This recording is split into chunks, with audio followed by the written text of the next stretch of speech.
Саламатсыздар ма, студенттер? Бүгінгі сабағымыздың тақырыбы экологиялық із және тұрақты даму. Су және экологиялық із.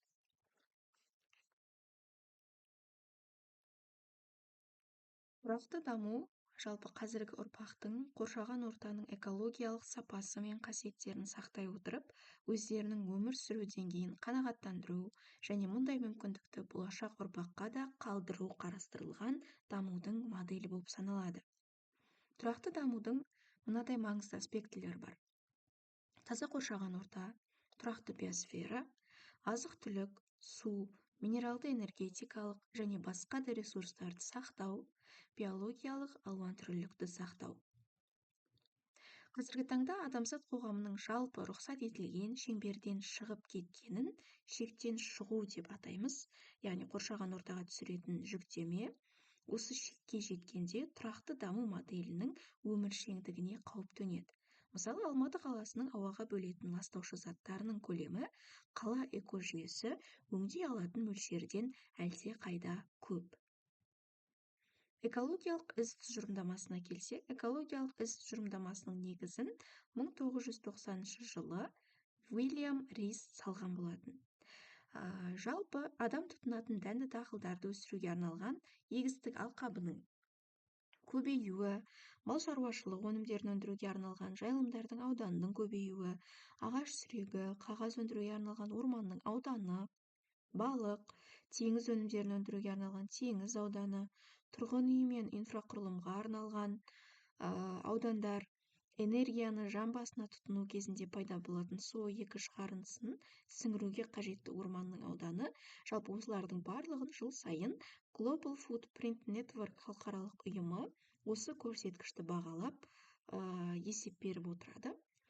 Экологиялық із ғаламшардың қай жерінде орналасқанына қарамастан осы аудандардың қосындысымен сипатталады. Яғни адамзат табиғатқа көміртек ізі арқылы, жайылым арқылы, ормандар, балық аулау аймағы, жыртылатын жерлер, құрылыс жүргізілген жерлер арқылы табиғатқа өзінің экологиялық ізін қалдырып отырады. Жалпы экологиялық із 1966 жылында бастап табиғи ресурстарға сұраныс 2 есе артқан болатын. Қазіргі халық өз керегі үшін 1,5 ғаламшар эквивалентін пайдалануда. Егер ресурстарды шамадан тыс пайдалану жалғасса, 2030 жылға қарай бізге 2 ғаламшардың баламасы қажет болады делінген. 2005 жылы жаһандық экологиялық іздің шамамен 45% қазба отындарын, негізінен көмір, мұнай және табиғи газды жағу арқылы энергияны өндіруге жұмсалған. Біріккен Араб Әмірлігі ақш халқының орташа экологиялық ізі 4,5 ғаламшарды құрайды. Яғни ол табиғаттың берерінен табиғатқа берудің орнына алары өте көп мемлекеттер болып саналады. Экологиялық іздің 40% БРИКС елдеріне тиесілі, яғни ол Бразилия, Ресей, Үндістан, Қытай және Оңтүстік Африка республикалары. Дүниежүзі бойынша табиғатқа күш түсіретін ең көп мемлекеттер бізде осы мемлекеттер болып саналады. Экологиялық із дүниежүзінің дамыған елдеріндегі орташа тұтынушының экологиялық ізі табысы төмен елдердегі тұтынушының көрсеткішінен 4 есе артық болады. Халықаралық экономикалық форум мәліметтерінің негізі бойынша 2030 жылға қарай жекелеген елдерге өндіріс пен тұтыну көлемінде қажет ғаламшарлар саны. Яғни бұл жерде табиғатқа күш түсіретін, табиғаттың берерінен алары көп, ең көп экологиялық із түсіретін мемлекеттер берілген. Яғни бірінші орында бізде ақш, екінші орында Ұлыбритания, Франция, Германия, Ресей, Бразилия, Маврикий, Қытай, Үндістан және Малави мемлекеттері. Экологиялық із жан басына шаққанда ең жоғары экологиялық ізі бар 10 мемлекет. Жаңа атап өткен мемлекеттеріміз бірінші орында Біріккен Араб Әмірлігі мемлекеті екен. Келесі енді бізде су. Жалпы су дүниедегі ең жұмсақ, ең әлсіз нәрсе, бірақ қатты да берік затты жеңуге келгенде әлемде оған тең келер еш нәрсе жоқ. Лао Цзыдың айтқан сөзі екен. Жалпы су бізде тіршілік көзі, адам өмірінде су маңызды рөлді атқарады. Жалпы планетарлық деңгейде су сарқылмайтын ресурстарға жатады.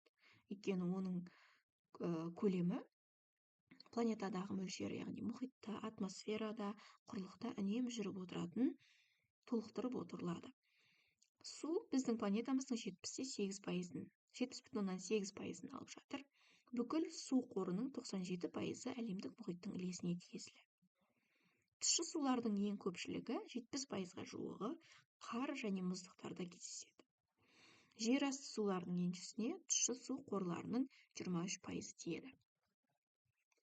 Тұщы су бізде аса құнды дүниежүзілік ресурс. Қалпына келетін ресурс екендігіне қарамастан, тұщы судың үлесі жалпы ресурстардың 2,5%-ын ғана құрайды. Оның үстіне тұщы су ресурстары біркелкі таралмаған, жергілікті аймақтарда және жеке су алаптарында ғана қолжетімді болып келеді. 22 наурыз бізде дүниежүзілік су ресурстары күні. Дүниежүзілік су ресурстары күнін өткізудің басты мақсаты ауыз су мәселесін шешу үшін әртүрлі шараларды жүргізу. 2005-2015 жылдар аралығында су тіршілік үшін деген атаумен халықаралық 10 жылдық болып жарияланған. Оның негізгі мақсаты адамзатқа біздің ғаламшарымыздағы өмір сүру үшін судың маңызды екендігін түсіндіру. Африкадағы халық ең тығыз орналасқан ел Нигерия мемлекеті. Бұл елде ауыз судың жетіспеушілігі кездеседі. Яғни Нигерия 2050 жылға қарай әлемдегі ең тығыз орналасқан мемлекеттердің біріне айналуы мүмкін. Елдің 60 миллионнан астам халқы судың жетіспеушілігінен зардап шегеді. Жалпы 100 миллионнан астам халық пайдалануға жарамды тазартылған суға қол жеткізе алмайды. Қазіргі уақытта қала халқының 20%, ауыл халқының 75%-і сапасыз судан зардап шегуде. Жалпы жыл сайын осы судың жетіспеушілігі бойынша 22 миллионнан астам баланың өліміне себепші болып келеді екен. Су тапшылығы су дағдарысынан пайда болады. Қазіргі уақытта ғаламшардың 1/3 халқы су жағдайы шиеленіскен елдерде тұрады. Яғни бұл 2025 жылға қарай 3-2%-ға дейін өсуі мүмкін деген болжам жасалынған. Су тапшылығының негізгі салдары өсімдіктерде де, жануарлардан да шыққан тамақ өнімдерінің де төмендеуін білдіреді. Яғни бұл әлемде азық-түлікке деген сұраныстың өсуі ауыр салдары бар проблема болып табылады. Судың жетіспеушілігі денсаулыққа тікелей әсер етіп қана қоймай, адамның даму индексіне де кері әсер етеді. Суға оңай қол жеткізе алмайтын қауымдастықтар осы ресурстарды іздеу үшін көптеген пайдалы сағаттарын бөлу керек. Су тапшылығын жалпы шешудің негізгі жолы ол ұтымды пайдалану. Яғни адамдар су қорын ұтымды пайдалану арқылы тек қажетті мөлшерде ғана пайдалана отырып, біргел үлес қосады.